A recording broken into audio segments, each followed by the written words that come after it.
So look, what I've done here is I've broken down basically some different sort of surrounding regions of the Central Coast because it's very spread out. So the first region I'm going to get into is Gosford surrounds. So first things first with Gosford, there's strong demand from many Sydney city workers, solid family homes in demand from established families, and demand from developers close to train lines and town centres. So what you'll see here is Gosford is very commutable, or the surrounding suburbs of Gosford. And I'm talking about your Coolawong, Point Clare, right out to probably Erina, the ones probably in North Gosford, Narara, probably all those sorts of suburbs carry on. They're all very easily commutable for Sydney city workers. It's only about an hour train ride in. A lot of them also do work hybrid, so generally a 2 and 3 or 3 and 2. Very common. Because of that as well, you've got very good family homes in some of these locations in demand from established families. A great example of that is Point Clare, Point Frederick, East Gosford. Those areas are very in demand for those sorts of people. The developers are very much so hitting up, I'd say, around the Gosford CBD and probably East Gosford. Though the town centres, particularly of each of them, are in very high demand because a lot of those areas you can now put unit blocks in and to a very good level. The ones around Gosford Station, you got high rises of 10 plus stories going in. The accessibility and facilities are playing a large part. So, these areas I'd argue would have as good facilities as most parts of Sydney because you got the hospital and you got all the other, state government administration roles here as well. If you can pick anything up under $1 million in any of these suburbs, it's doing exceptionally well. They're very in demand though, so there's a lot of competition at that mark. So don't be surprised if you see something listed there and you've got 20 or 30 people at an open home. That is what's going on at the moment. I think where the good opportunity is in flipper style homes, people are just lazy as shit these days and they don't want to lift a finger. They just want to walk in and turn everything on. Whereas, you could spend $20,000, $30,000 and pick something up really easily and make $100,000 off doing that. But people are just lazy. So if you're happy to do something like that, there's real good opportunity in that. Very strong results in East Gosford and Point Clare. I've been talking about East Gosford for a while. I didn't talk about Point Clare, but it's because I still thought Point Clare was a little bit overpriced. I think it's even more overpriced now for what it is, but East Gosford is still good opportunity. So that's the Gosford and surrounds sort of area in the Central Coast and what's going on there at the moment. The other area I want to get into is the Woy Woy Umina Beach sort of area. So it's a whole peninsula basically down sort of the southern Brisbane water to Broken Bay Peninsula I'm talking about there. That's what I'm talking about. Particularly strong demand for waterfront dwellings. I saw and had waterfront dwellings exchange here. Literally waterfront for $1.6 to $1.7 million, believe it or not, with a deep waterfront. They're not a shallow waterfront, a genuine deep waterfront that you can put a jetty in. Back 6 months ago, that does not exist anymore. Most of them are 2 million plus now. Strong demand for dual income dwellings with rear lane access. Very popular among, I'd say, particularly Umina Beach. Some parts of Blackwall really popular as well. Those sorts of areas, they're quite in demand. They rent very well as well. So a lot of your people buying companies and trusts and that kind of thing are buying these dwellings now. Many original dwellings being flipped for profit. So again, you got both brick and tile here and actual weatherboards, funny enough, but a lot of your actual people that are buying these, dwellings are flipping them and making substantial profits. I'm seeing people pick these up for like $1 million, flipping them, selling them for 1.6 to 1.8, spending $100,000 on them in doing it in 12 months. So it's crazy. Dwellings close to public housing are still harder to sell. So for people that don't know this, don't buy the here blindly because you won't know where it is. Don't look at microburbs from because that's 2016 data. A lot of it has actually been sold off. So there's some pockets there that people don't know of that are very good opportunities where all the public housing sold, particularly between 2017 and 2022. There hasn't been much selling off really in the last probably 2 to 3 years, but in the late 2010s and early 2020s there was. There's good opportunities are becoming harder to find, and it's because Woy Woy, I think, is only from memory 53 minutes into Sydney CBD on the express train. So I mean, if you're going, you could even argue go to Chatswood or somewhere like that as well. Some people work there as well that live in Woy Woy, and some even work in Hornsby, which is even less of a distance. I think that's literally one stop on the express train from Woy Woy, to give you an idea. So a lot of these areas are in quite strong demand. There's been strong results in Booker Bay and South Umina. So South Umina is specifically close to the beach side of Umina. It's quite a big suburb. You're getting sales there above 1.5 and some above 2 million you're seeing in the last few months now. So that's going to continue because, I mean, for what you get here is quite good compared to what you get in Sydney. Like if you look at the northern beaches, for the same dwelling, it would probably be $3 to $3.5 million, and you're still picking this up for like 1 to 1.5 in a lot of circumstances. So those areas that have done up properties are getting 1.5 to 2 mil plus. So that's my update of the Woy Woy Umina Beach area. The next area I want to get into is probably the cheapest area of, I'd say, the Central Coast that I consider buying in. So that's a Lake Haven and surround. So it's pretty much you kind of Toukley around probably to San Remo kind of area, and then probably out to Canmore sort of area there, you know, you that kind of area. So it's sort of your western sort of Tuggerah Lake sort of area. What's really driving Lake Haven surrounds is affordability in very much so is driving, and the reason for that is because you've still got stuff that's actually sub 800k here and stuff that's also sub $1 million, still genuinely achievable here. But for our sub 800k, really the demand is extremely fierce. So that's probably not going to exist for very long. I think by the end of the year there won't be really anything worth buying under 800k. So for everyone buying there, I mean, it's a very, very good buy if you can get under 800k, and it's a good dwelling in the right location now. But there's still strong demand for ones up to $1 million as well. As I said, all that area is very, very in demand, especially with the transport and facilities you've got. Close to beaches, close to the lake, close to everything you need, really.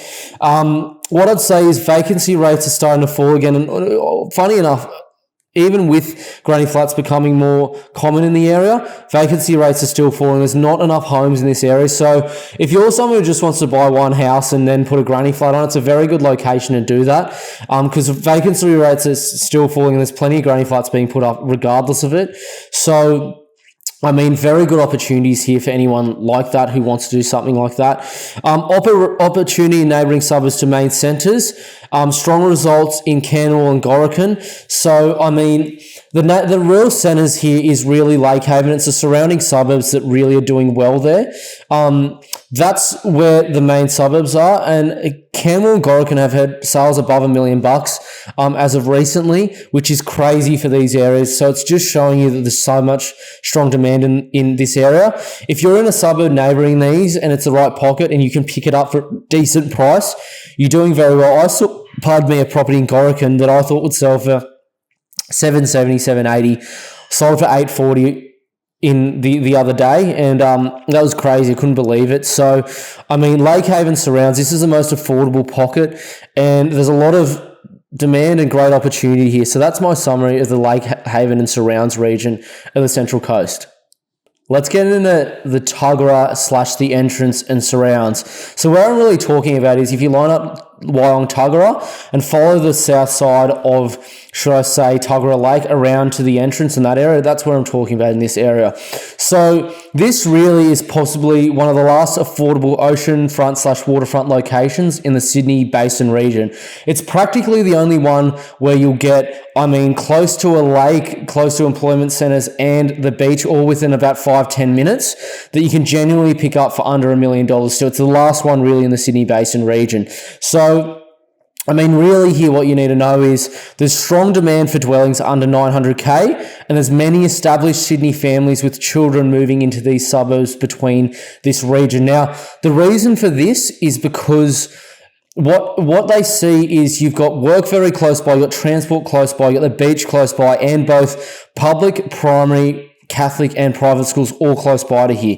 Now, generally when you think of the most expensive areas in an area, in a city, you generally line up wherever the water is and wherever the CBD is and the jobs are, and what is in between generally is the most expensive suburbs. So if you look at Sydney, Bellevue Hill is right between Bondi and, should I say, Bondi Beach and the CBD, or you could argue Mossman is right between Manly and the CBD as well.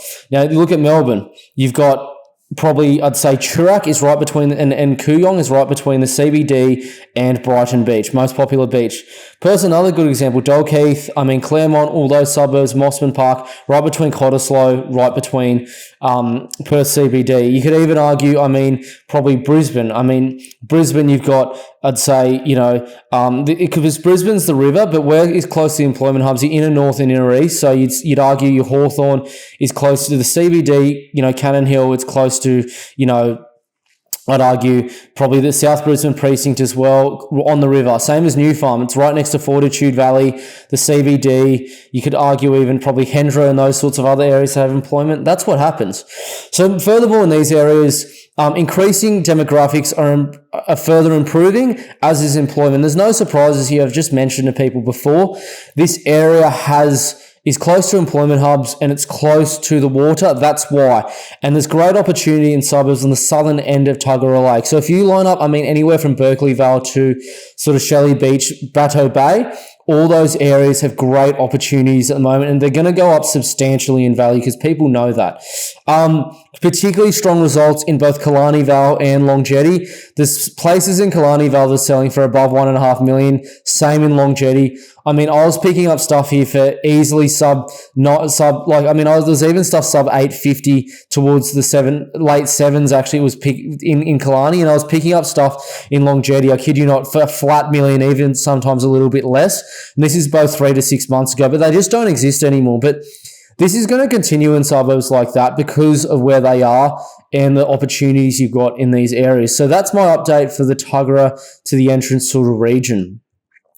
The final area I want to get into is Avoca to Terrigal / Wamberal, and this is really your top end of the Central Coast. So, this area was kind of lagging a little bit, but it's now starting to turn the corner and prices are starting to pick up. And it's because more expensive homes are starting to come to market, and there's a possible record sale in this region. It may even sell for $25 million. So, for people that aren't from sort of New South Wales or Sydney region, that is insane. You could pick anything up in any other city for that. There's going to be stuff that is going to possibly sell in the 20 mils, possibly 25 in the Central Coast.